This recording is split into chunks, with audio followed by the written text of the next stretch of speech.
Comment mieux organiser son travail avec cette période de confinement ou dans n'importe quelle période? L'organisation du travail est vraiment importante pour être plus efficace et surtout plus relax. Bonjour, c'est Thomas du site entrepreneurinvestisseur.com. Ensemble, aujourd'hui, on va voir 7 astuces pour pouvoir mieux organiser son travail pour être 2 fois plus efficace et relax. Premier point déjà, prenez conscience de vos erreurs. Si vous arrivez toujours en retard au travail, si vous vous connectez en retard quand vous faites du télétravail, ou si vous faites tous les matins une to-do list et puis vous savez très bien que vous n'en faites que la moitié et que vous faites dans le désordre, acceptez vos erreurs, ça va être la première étape pour pouvoir mieux s'organiser, pour pouvoir créer une bonne organisation. Seconde piste, adaptez votre environnement. Soignez votre environnement. Je ne parle pas seulement de propreté, bien que c'est toujours plus sain et plus productif d'avoir un environnement propre, clean, mais en plus de ça, je vous dis préparez tout, c'est-à-dire aussi bien la température, le courant d'air, le bruit, l'ergonomie du poste, que vous ayez à proximité votre téléphone, votre ordinateur, vos crayons, vos outils, vos blocs-notes, prendre des notes, la corbeille à papier par exemple si vous en avez besoin. Rangez également efficacement. On parle de la règle des 20 secondes qui dit que s'il vous faut plus de 20 secondes pour trouver un document, vous n'irez pas le chercher. Donc essayez de bien ranger, ça va vous permettre quand vous avez besoin de quelque chose, vous savez où il est, vous allez pouvoir le récupérer rapidement. Donc prenez ces petites habitudes de bien ranger pour pouvoir y accéder plus rapidement, vous serez plus productif et surtout vous irez chercher les informations, les papiers, les numéros de contrat ou je ne sais quoi. Voilà, aussi bien dans le travail que la vie privée.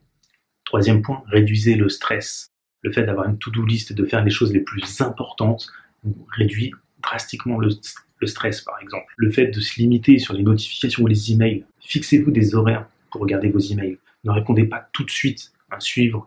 Allez voir la méthode 4 de notre vidéo, je vous l'afficherai juste là. Et rappelez-vous des 3 zones d'influence, qui dit que la première zone d'influence, c'est la première zone la plus proche de vous, celle sur laquelle vous avez un impact direct. Donc si vous êtes stressé pour quelque chose sur laquelle vous avez un impact direct, alors passe à l'action maintenant.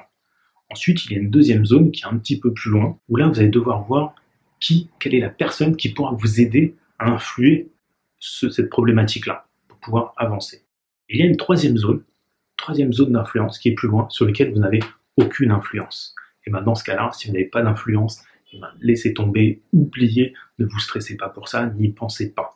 Donc la première zone, c'est votre zone directe, vous avez de l'influence, passez à l'action.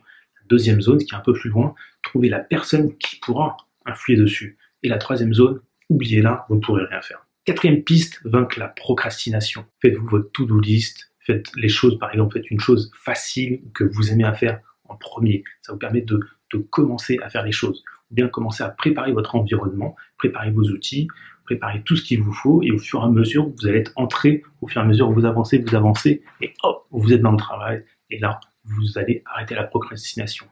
Mettez votre téléphone en mode silencieux, enfin en mode avion, par exemple. Évitez toutes les notifications. Et si vous avez une to-do list comme ça, s'il y a des choses que vous devez faire depuis longtemps, supprimez-les. C'est que c'est pas si important que ça, vous n'avez pas besoin de les faire. Supprimez-les et faites des to-do list courtes. Encore mieux, ne faites pas un planning pour la journée, faites un planning pour la semaine. Et vous savez que chaque jour, il va falloir avancer sur minimum 3 tâches. Ne cherchez pas à en faire 10, vous allez les bâcler, les faire vite. Faites ce qui est de plus important, déjà vous serez plus tranquille, moins stressé, mieux organisé, vous aurez avancé, vous aurez été productif, la vie est belle. Pour revenir à la 5e qui est planifier. Planifier des rendez-vous, planifier des plages de travail sur certains points pour être sûr d'avancer. Si c'est sur votre agenda, vous bloquez les créneaux et au moins ça va vous forcer davantage à avancer. Donc la procrastination, on va également avec la planification. Si vous planifiez correctement, vous allez moins procrastiner. 6e piste, hiérarchisez vos tâches. Vous pouvez faire votre liste de tâches en les classant, soit dans séquentiel, s'il y a des dépendances entre elles, et ensuite vous mettez en avant ce qui est le plus important, et encore en avant ce qui est urgent. Ça vous permet d'avoir un ordre logique et de pouvoir avancer dans le bon sens, dans le bon ordre. Voir notre vidéo sur la matrice de Covey qui peut vous aider à prendre des décisions. Et la 7e piste, c'est bien entendu prendre soin de vous. Il faut un minimum de sommeil. Alors ça dépend de beaucoup de choses.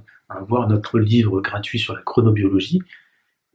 Et puis nous avons fait également une vidéo sur les chronotypes pour pouvoir organiser la journée en fonction de vous, de votre forme, de votre énergie. Nous ne sommes pas tous les jours pareils. D'accord, nous avons des fluctuations d'hormones, etc. Enfin bref, nous n'avons pas la même énergie forcément tous les jours de l'année. Donc il faut faire en conséquence. Il faut dormir suffisamment, il faut s'alimenter un minimum. Si vous avez des périodes où vous avez besoin de retenir des choses, favoriser certains aliments par exemple. Et puis après une phase de travail intellectuel, faites quelque chose de manuel, bien d'une activité physique. Voilà. Essayez de jongler avec ces différents temps-là.